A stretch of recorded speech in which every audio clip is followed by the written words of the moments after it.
Well, hello, everyone, and welcome back to the PCOS Revolution podcast. I hope you're all having a wonderful week and staying safe. And today I have with me Ash Johns, who's a certified psychospiritual life coach, conscious business strategist, and ancestral healer living at the intersection of creativity, spirituality, and business. After walking away from 10 plus years in advertising and branding to run an 8-figure women's retreat in Southeast Asia, Ash believes our greatest recurring trauma, both personally and collectively, is in how we have been taught to survive in this world. And that is the key to thriving lies in the returning to our roots. We especially need to hear this message now, and I'm so excited to get started with Ash. She actually has a special treat for our listeners as well. So make sure that you go to our show notes and check out all the information there for a special surprise that she's included for everyone. So welcome, Ash. It's so good to have you here. Hey, thank you so much for having me, Dr. Farrar. I'm very excited to be on the show today. Thanks. So tell us a little bit about what has made you so passionate about helping other women, other women in business, and also women who are trying to seek a spiritual path, and what has shifted for you? Yeah.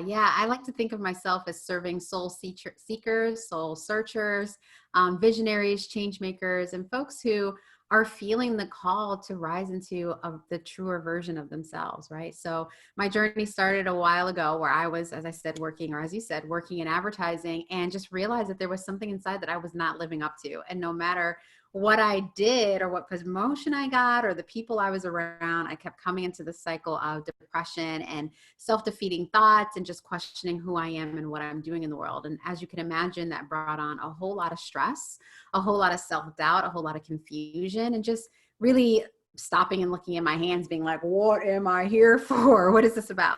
So it made me ask a lot of questions and come back to who I've always been in the very, very, very beginning, before child rearing, before the education system, before pursuing a career, and even starting a family.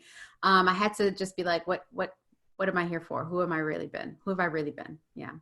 And so, and we always think women with PCOS tend to have, I think, this great creativity streak. And I like that what you're doing is actually bringing that out and kind of connecting with who you are. And so I thought I really wanted to do this episode today to actually help with women also cope with anxiety as well, because that comes from a place of fear.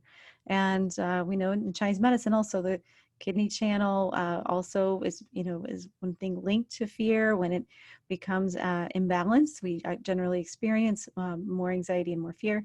So can you tell us a little bit about what you recommend to help with harnessing that energy, that creative flow, and also keeping the anxiety at bay?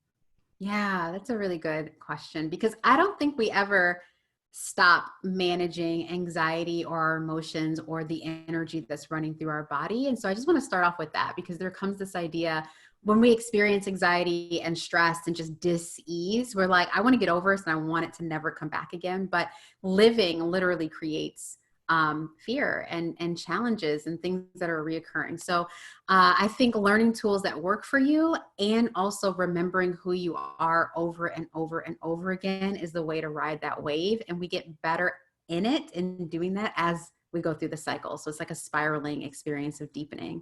So I will be talking about 4 practical, very, very practical things, but they're going to feel very esoteric. So essentially bring out your journals, ladies and listeners, and be ready to make this some type of a personal practice and make it yourself.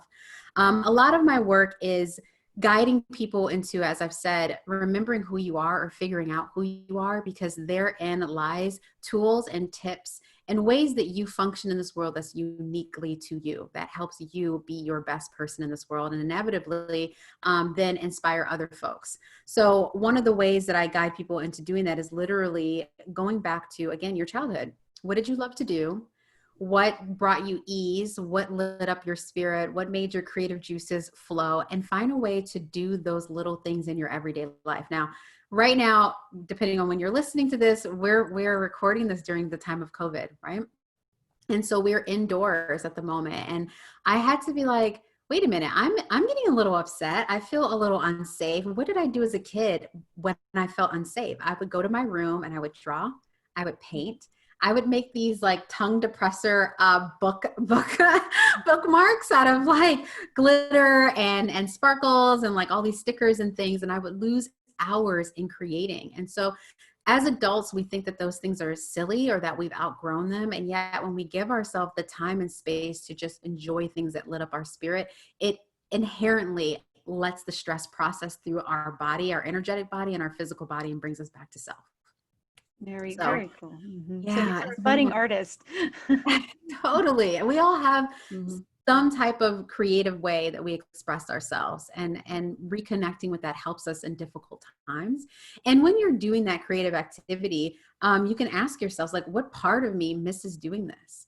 Or what part of me would do this all the time? You'll be like, oh, the curious one, or the what's the word I want to say? I'm literally forgetting the word, but I can see the word. The rambunctious one, or the wild one, or the fierce one, you know? And we're like, well, when was the last time you had the rambunctious one live in this world? Or the inquisitive one that would ask these questions while putting together puzzles. And you get to reclaim a part of yourself that's literally built for living through times such as these. Very cool. And what are some ways to connect with that if you don't remember what that was, or you want to find that? Yeah. So when people are like, I don't really remember, or I was adopted, or, you know, the family lineage or the time of being with family doesn't really allow that, I do say, ask some people who did know you and see what they say. And if that's not accessible to you, get into your dreams. So before you go to bed, you can write a little love note to yourself, or a little intention of, I want to remember something from my childhood, or let me feel something that reminds me of who I've always been. And just write that in a little Post-it note or note to yourself and put it beside your bed, and go to bed with that intention, and see how that lights up your unconscious mind, your subconscious mind, and see how you feel the next day. Very I cool. promise you, it seems like it might not work, but every time I give that homework to someone and they do it for a week or two, they're like, let me tell you what came up, because you literally invited a younger part of yourself who lives inside to come forward. Very cool. And how do you think this has helped with? I mean, I really do think emotional blocks have a lot of things to do with hormonal imbalances, and and pain throughout the body, and many things. So, how do you think this work could help with that as well? I'm really glad you brought that up. So I am an ancestral healer, which means that I help people connect to people in their ancestral lineage who have passed on, who now transitioned to the other realm. And science has proven that consciousness continues. And, you know, we epigenetically, we have inherited genes that remember things, that give us our inherent ability to be talented in this way, or to respond this way, or to be predisposed to certain diseases, or whatever it might be. And so when we do this kind of work, we're able to reconnect to a part of ourselves that might even been inherited, that might need to be transformed in order to, how would I want to say this, to adapt to the world that we're currently in, and also to heal some of the reoccurring traumas or patterns or ways of living that we have gotten from our family lineages. So I think that every single one of us have a responsibility to be exactly who we are in this lifetime, but that responsibility lies in the hands of people who lived before us. So doing this work, you could literally go in and work with the trauma of your childhood that's actually connected to your grandmother who had a hard time conceiving, or really all she did was nurture. So she doesn't remember who she was before she was a mother and never got that experience. You could be holding that same energetic programming or imprint in your own body, which does play out in hormones. It does play out in other physical body sensations, if you will, or lived experience or symptoms.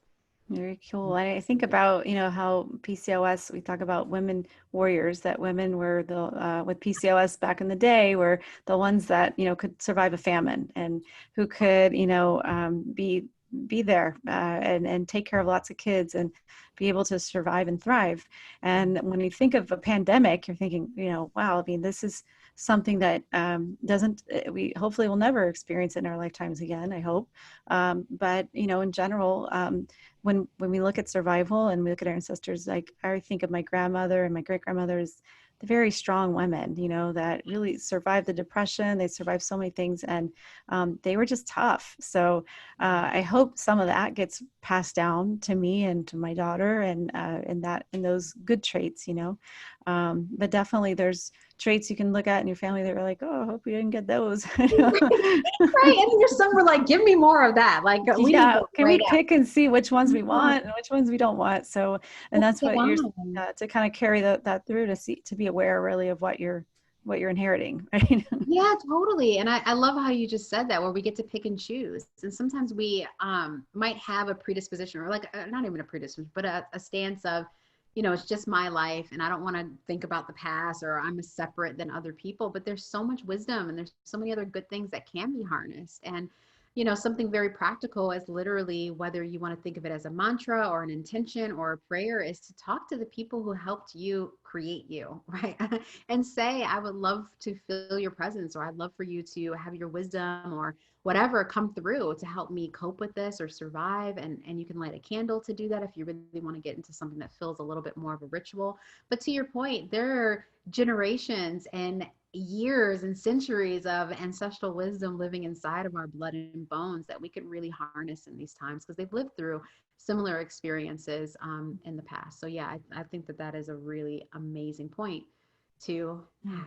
Yeah. Awesome. Well, and I was thinking today, like I know a lot of people, the depression is rising, anxiety is an all-time high, and I think that we have to be okay with feeling sad sometimes. So, and really feeling it and sitting with our emotions, and we try to like if you're looking at social media, everybody has a perfect life, right? And they're, perfect on Instagram, their skin's perfect, their hair, but we need to also be aware right now that this is not the reality. And very rarely do you actually see the realness, when you're looking at social media so much. And especially with PCOS, I mean, there's so many things that we could really, feel down about. And I think we're told a lot of times, just shrug it off and you'll be fine, and keep going and push through it and smile and act happy. What do you think is wrong with this picture? Everything.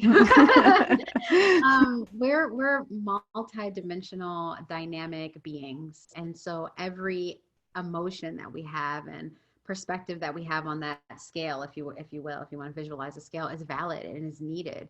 If we don't cry the tears, we won't get to the resilience. If we don't have the strength, then we might not be able to hold the softness. Nurturing and being understanding, and that leaves space for being able to be strong and like having firm boundaries and speaking up and yelling and rage, and like all those things are needed. And so however your emotions and your body is asking you to process these times, please honor it, like really sit in it, eat the extra things, speak the wonder, like lavish in the things that make you feel comfort and loved. And also tune into the part that's saying, okay, now I need to straighten my back and it's time to put some structure and some plans. That'll actually make us feel great now. Like we move through these different phases with ease, especially as women, if we allow ourselves to be in that moment. Whenever we're restrictive of it, we cause ourselves to have more suffering. And then we start to have negative emotions associated with how we're processing. And then that adds compounded into our body. And then now you've got another symptom or another thing going on. So any way that you can truly tune into. And a very practical thing to do is to say, what do I need right now? Like literally in the morning when you wake up, you could take about 4 or 5 deep breaths, just feel the top of your head come all the way down through the tips of your feet, your toes, and then ask yourself, what do I need? What am I feeling? How can I nourish myself? Not just with food, but actually nourish your being, and give that to yourself. And then the next day it'll be something different. But yeah, it's very, very important to give yourself permission to be a whole human. Yes, I don't think we're meant to be happy all the time. We're human, right? It's 50-50. Yeah. So we're going to have some pretty crappy days and it's okay. It's all right, And so I know you have some awesome exercises and breathing techniques and things to kind of sit with your emotions and to try to process them. So if you don't mind sharing some of those with our listeners, I think that would be really helpful. Yeah, so I believe that this world, this earth has given us a lot of tools to work with outside of ourselves. And so if we didn't have, Dr. Farrar or an Ash or other people to be around, what will we do to help cope? And so I like to tell people to, with yourself, use the elements. So water, earth, air, fire. They are literally spiritual tools to help us live well in this world. So for example, you can wash your hands, and as you're washing your hands, speak to the water and notice what emotions you want to fall away from your body. You know, what is being processed through that I can let go and I can honor, and I can just go through the fluidity of this emotion in this moment. You might even start crying as you wash your hand, or you're in a relationship with water in the moment. A bath is a really good way to do that. Sit in the bath, soak out any toxins, any emotions that are no longer serving you, soothing you. You know, you could put all the little crystals and sea salts and things like that, or even a shower. I love communing with water because it literally is giving you permission to experience emotions. That is the essence of the water element. So that's one. Two, air. Yes, breathing into the body. Air is life force. It is communication. It is ruled by the planet Mercury, right? Of transmuting things. And so if we can consciously sit with our body and take some cyclical breathing, and cyclical breathing means that you're coming in with the inhale all the way up, and instead of pausing, you actually go right into the exhale. And when you exhale, you don't pause at the end, you just inhale. So if you do this quickly, it turns into a fire breath. If you move it slowly, it starts to detox your energetic body and your physical body, your lungs, and all the other things. You're the doctors. I'll let you take it from there. But the cyclical breathing literally will open up your existence to the breath of life. So sit down. I love to do this practice, particularly for me for morning. If you haven't noticed yet, because I've referenced it many times, I'm an early morning person. I think it's one of the best times to do self-care, self-love, sit with yourself in the rising and the dawn of the new day. Another one is earth. Earth. So when we feel unstable and we're not sure of our grounding, all of that, those things relating to our root chakra, putting your feet in the earth, like literally barefoot. Can you scoop up some earth? Can you put it in a bowl or big storage Tupper thing, and just put your feet in there and thank the earth for letting you walk on it, to feel your grounding, to feel your footing, speak to the earth, because what we know is everything is energy, and everything is also molecules and wisdom and knowing, and has information in it. And so we can ask the earth, what can it teach us in this moment of putting my feet in it and breathing and feeling the different pads of your toes connecting with the earth, right? And saying your blessings while you're there. Stabilize me, allow me to feel supported, allow everyone in my family to be well, allow me to understand what it's like to move easily over this earth, and thank you for the things you brought into my life. Speaking to the earth, right? And then finally, fire is one of my favorites, and I like to do this one at night, actually. It's to light a candle and to ask it to show me the way. Just a meditation of looking into the candlelight of a fire can really help you see the light at the end of the tunnel, to trust the rage, the passion, the fire that's inside of you, to wake up another day and to lean into what lights you up, literally what lights you up. And we can do that in a quiet way that then serves us in the days to come. Oh, that's beautiful. I love that. And it also made me really want to go to the beach right now. I'm missing the beach. This is why, because we do have a connection with water, I think, as humans. And it's just, I never, ever in my life wanted to go so badly to the beach, since we haven't been able to go.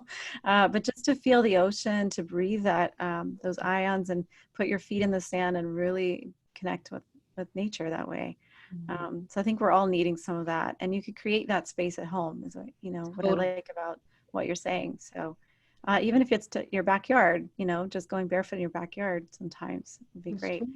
You think about every time we go to the spa, or, when I come to your office, everything is so zen. It's like, what is it? Himalayan sea salt lamp that has that warmness to it. It mimics the idea of fire.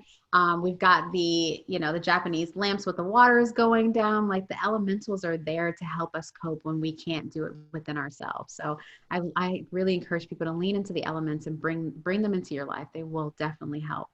And the last piece I do want to share, well, there's two things. One, I actually personally cried throughout this whole 6 weeks. I had the biggest breakdown because I drove by the ocean and I realized how much I missed it.